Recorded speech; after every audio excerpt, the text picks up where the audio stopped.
Hi guys, welcome back to my YouTube channel that is Swapna's tutorial. So ನೀವೇ ನನ್ನ ಚಾನಲ್ಗೆ subscribe ಆಗಿಲ್ಲ ಅಂದರೆ ಪ್ಲೀಸ್ ಸಬ್ಸ್ಕ್ರೈಬ್ ಆಗಿ, ವೀಡಿಯೋಸ್ನ ಲೈಕ್ ಮಾಡಿ, ಶೇರ್ ಮಾಡಿ, ಹಾಗೆ ಕಮೆಂಟ್ ಮಾಡಿ.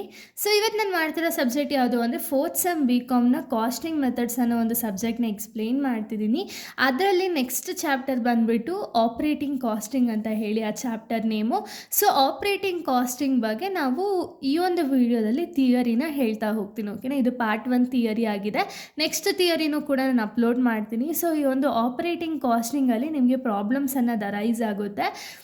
ಸೊ ಪ್ರಾಬ್ಲಮ್ಸ್ ಬಂದುಬಿಟ್ಟು ತುಂಬ ಈಸಿ ಇದೆ. ಹಾಗೆಯೇ ಈ ಒಂದು ಲೆಸನ್ನ ಯಾರೂ ಕೂಡ ಮಿಸ್ ಮಾಡಬೇಡಿ ನಿಮ್ಮ ಒಂದು ಎಕ್ಸಾಮ್ಸಲ್ಲಿ.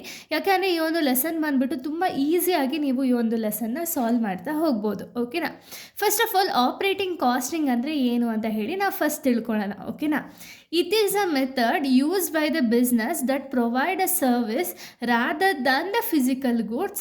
Instead of calculating the cost of making a product like a phone, they calculate the cost of providing a service like a bus ride. ಅಂದರೆ ಏನು ಆಪರೇಟಿಂಗ್ ಕಾಸ್ಟಿಂಗ್ ಅಂದರೆ ಏನು ಅಂದರೆ ಇದೊಂದು ಕಾಸ್ಟಿಂಗ್ ಮೆಥಡ್. ಓಕೆನಾ, ಸೊ ಇಲ್ಲಿ ಏನು ಕ್ಯಾಲ್ಕುಲೇಟ್ ಅನ್ನೋದನ್ನ ಮಾಡ್ತಾರೆ ಅಂದರೆ, ಈಗ ಎಕ್ಸಾಂಪಲ್ ಒಂದು ಫೋನ್ನ ನಾವು ಪ್ರೊಡ್ಯೂಸ್ ಮಾಡೋದಕ್ಕೆ ಎಷ್ಟು ಕಾಸ್ಟ್ ಆಯಿತು ಅಂತ ಹೇಳಿ ಇಲ್ಲಿ ಕ್ಯಾಲ್ಕುಲೇಟ್ ಮಾಡಲ್ಲ. ಓಕೆನಾ, ಅದ್ರ ಬದಲು ಇವರೇನು ಮಾಡ್ತಾರೆ ಅಂದರೆ ಆ ಫೋನ್ನ ಪ್ರೊಡ್ಯೂಸ್ ಮಾಡಿ ಅದನ್ನು ಲೈಕ್ ಒಬ್ಬ ಕಸ್ಟಮರ್ಸ್ಗೆ ಹ್ಯಾಂಡ್ ಓವರ್ ಮಾಡಿದ ಮೇಲೆ ಅಲ್ಲಿ ಒಂದು ಟ್ರಾನ್ಸ್ಪೋರ್ಟೇಷನ್ ಕಾಸ್ಟ್ ಆಗಿರ್ಬೋದು, ಇದನ್ನೆಲ್ಲ ಕ್ಯಾಲ್ಕುಲೇಟ್ ಮಾಡ್ತಾರೆ. ಓಕೆನಾ, ಏನು ಸರ್ವಿಸಸನ್ನು ಪ್ರೊವೈಡ್ ಮಾಡಿರ್ತಾರಲ್ಲ ಆ ಸರ್ವಿಸಸ್ಗೆ ಎಷ್ಟು ಕಾಸ್ಟ್ ಆಯಿತು ಅಂತ ಹೇಳಿ ಕ್ಯಾಲ್ಕುಲೇಟ್ ಮಾಡೋದನ್ನ ನಾವು ಆಪ್ರೇಟಿಂಗ್ ಕಾಸ್ಟ್ ಅಂತ ಹೇಳಿ ಕರಿತೀವಿ. ಓಕೆನಾ, ಸೊ ಈ ಆಪ್ರೇಟಿಂಗ್ ಕಾಸ್ಟು ಎಲ್ಲೆಲ್ಲೆಲ್ಲ ಕ್ಯಾಲ್ಕುಲೇಟ್ ಮಾಡ್ತಾರೆ ಅಥವಾ ಎಲ್ಲೆಲ್ಲೆಲ್ಲ ಅಪ್ಲಿಕೇಬಲ್ ಆಗುತ್ತೆ ಅಂದರೆ, ವೇರ್ ಇಟ್ ಈಸ್ ಯೂಸ್ಡ್ ಅಂದರೆ ಟ್ರಾನ್ಸ್ಪೋರ್ಟ್ ಅಂದರೆ ಏನು, ಬಸ್ ಕಂಪ್ನೀಸ್ ಆಗಿರ್ಬೋದು, ಏರ್ಲೈನ್ಸ್ ಆಗಿರ್ಬೋದು, ರೈಲ್ವೇಸ್ ಆಗಿರ್ಬೋದು, ಇವರೆಲ್ಲ ಯೂಸ್ ಮಾಡ್ತಾರೆ. ಯಾಕೆ, ಇದು ಕಂಪ್ಲೀಟಾಗಿ ಸರ್ವಿಸ್ ಮೋಟಿವು ಇರೋ ರೀಸನಿಂದ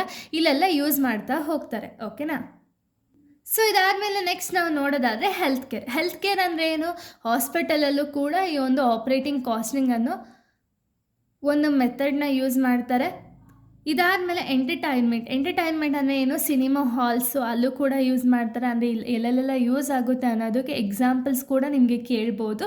ನೆಕ್ಸ್ಟು ಪವರ್ ಹೌಸಸಲ್ಲೂ ಕೂಡ ಇಲ್ಲಿ ಯೂಸ್ ಮಾಡ್ತಾ ಹೋಗ್ತಾರೆ. ಓಕೆನಾ, ಇದೆಲ್ಲ ಆಪ್ರೇಟಿಂಗ್ ಕಾಸ್ಟಿಂಗ್ ಮೀನಿಂಗ್ ಮತ್ತು ಎಲ್ಲೆಲ್ಲೆಲ್ಲ ಯೂಸ್ ಮಾಡ್ತಾರೆ ಅಥವಾ ಎಕ್ಸಾಂಪಲ್ಸ್ ಕೇಳಿದ್ರು ನೀವು ಇದನ್ನೇ ಬರಿಬೋದು. ಓಕೆನಾ, ಇವಾಗ ನಾವು ಫೀಚರ್ಸ್ ಆಫ್ ಆಪ್ರೇಟಿಂಗ್ ಕಾಸ್ಟಿಂಗ್ನ ನೋಡೋದಾದರೆ, there is no physical products being sold, you are paying for a services like right from point A to B. ಅಂದರೆ ಏನು, ಈ ಒಂದು ಆಪ್ರೇಟಿಂಗ್ ಕಾಸ್ಟಿಂಗಲ್ಲಿ ಯಾವುದೇ ರೀತಿಯ ಫಿಸಿಕಲ್ ಪ್ರಾಡಕ್ಟ್ಸ್ ಏನು ಸೋಲ್ಡ್ ಆಗುತ್ತಲ್ಲ ಅಥವಾ ಸೇಲ್ ಆಗುತ್ತಲ್ಲ ಅದಕ್ಕೇನೋ ಪೇ ಮಾಡಲ್ಲ. ಅದ್ರ ಬಿಟ್ಟು ಏನೇನೆಲ್ಲ ಸರ್ವಿಸಸ್ನ ಪ್ರೊವೈಡ್ ಮಾಡಿರ್ತಾರೆ ನೋಡಿ, ಅದಕ್ಕೆ ಪೇ ಮಾಡೋದನ್ನ ನಾವು ಆಪ್ರೇಟಿಂಗ್ ಕಾಸ್ಟಿಂಗ್ನ ಇದೊಂದು ಫೀಚರ್. ಓಕೆನಾ, ಇನ್ನು ನೆಕ್ಸ್ಟು ಹೈ ಫಿಕ್ಸ್ಡ್ ಕಾಸ್ಟ್ ಅಂದರೆ ಏನು, use money spent on buying buses, trucks etcetera. ಇವಾಗ ಆಪ್ರೇಟಿಂಗ್ ಕಾಸ್ಟಿಂಗಲ್ಲಿ ಇವಾಗ ಟ್ರಾನ್ಸ್ಪೋರ್ಟೇಷನ್ ಬೇಕು ಅಂದರೆ ನಮಗೆ ಬಸ್ಸಸ್ ಆಗಿರ್ಬೋದು, ಏರ್ಲೈನ್ಸ್ ಆಗಿರ್ಬೋದು, ರೈಲ್ವೇಸ್ ಇದೆಲ್ಲ ಬೇಕಲ್ವಾ, ಇಲ್ಲ ಬಸ್ಸಸ್ಸು, ಟ್ರಕ್ಸ್ ಇದೆಲ್ಲ ಬೇಕು ಅಂದರೆ ಯೂಶ್ವಲಿ ನಮಗೆ ಸ್ವಲ್ಪ ಲ್ಯಾಕ್ಸ್ ಟುಗೆದರಲ್ಲಿ ನಮ್ಗೆ ಆಗಲ್ಲ, ಇನ್ನೂ ಜಾಸ್ತಿ ಅಮೌಂಟ್ ಇಟ್ಕೋಬೇಕಲ್ವಾ. ಅಂದರೆ ಇಲ್ಲಿ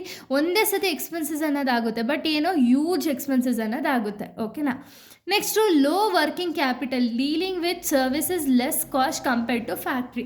ಅಂದರೆ ಏನು, ಇಲ್ಲಿ ಆಲ್ರೆಡಿ ಒಂದೇ ಸತಿ ನಾವು ದೊಡ್ಡದಾಗಿ ಎಕ್ಸ್ಪೆನ್ಸಸ್ ಅನ್ನೋದನ್ನ ಮಾಡೋದು ರೀಸನಿಂದ, ಅಂದರೆ ಈಗ ಎಕ್ಸಾಂಪಲ್ ಒಂದು ಬಸ್ನ ನಾವು ಪರ್ಚೇಸ್ ಮಾಡಬೇಕು ಅಂದರೆ ತುಂಬ ಎಕ್ಸ್ಪೆನ್ಸಸ್ ಆಗುತ್ತೆ ಅಲ್ವಾ, ಬಸ್ನ ಪರ್ಚೇಸ್ ಮಾಡಬೇಕಾದ್ರೆ.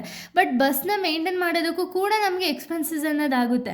ಬಟ್ ಕಂಪ್ಯಾರಿಟಿವ್ಲಿ ನಾವು ಇವಾಗ ಬಸ್ನ ತಗೋಬೇಕಾದ್ರೆ ಆಗುವಂಥ ಎಕ್ಸ್ಪೆನ್ಸಸ್ನ ನಾವು ಕಂಪೇರ್ ಮಾಡಿದ್ರೆ ಅದನ್ನು ಮೇಂಟೈನ್ ಮಾಡೋದಕ್ಕೆ ಏನು ಅಷ್ಟು ಕಾಸ್ಟ್ ಏನು ಬೇಕಾಗಿಲ್ಲ ಅಲ್ವಾ.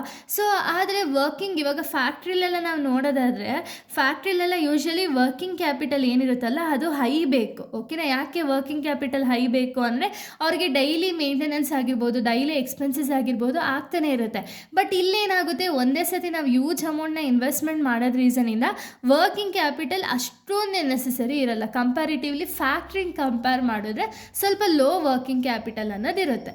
ಓಕೆನಾ, ಸೊ ಇಷ್ಟು ಕೂಡ ಒಂದು ಮೀನಿಂಗು ಮತ್ತು ಎಲ್ಲೆಲ್ಲೆಲ್ಲ ಅಪ್ಲಿಕೇಬಲ್ ಆಗುತ್ತೆ, ಹಾಗೆ ಒಂದು ಫೀಚರ್ಸ್ ಆಫ್ ಆಪ್ರೇಟಿಂಗ್ ಕಾಸ್ಟಿಂಗ್ ಆಗಿದೆ. ಇಲ್ಲಿಗೆ ಒಂದು ವಿಡಿಯೋ ಅನ್ನೋದು ಕಂಪ್ಲೀಟ್ ಆಗುತ್ತೆ. ಇದು ಕಂಪ್ಲೀಟಾಗಿ ಥಿಯರಿ ಆಗಿದೆ.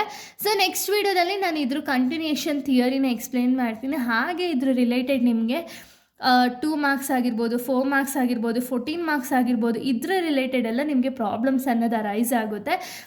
ಸೊ ಈ ಒಂದು ಲೆಸನ್ ಬಂದುಬಿಟ್ಟು ತುಂಬ ಇಂಪಾರ್ಟೆಂಟ್, ಓಕೆನಾ. ಸೊ ಇಲ್ಲಿಗೆ ಒಂದು ವಿಡಿಯೋ ಅನ್ನೋದು ಕಂಪ್ಲೀಟ್ ಆಗುತ್ತೆ. So thank you guys, thanks for watching.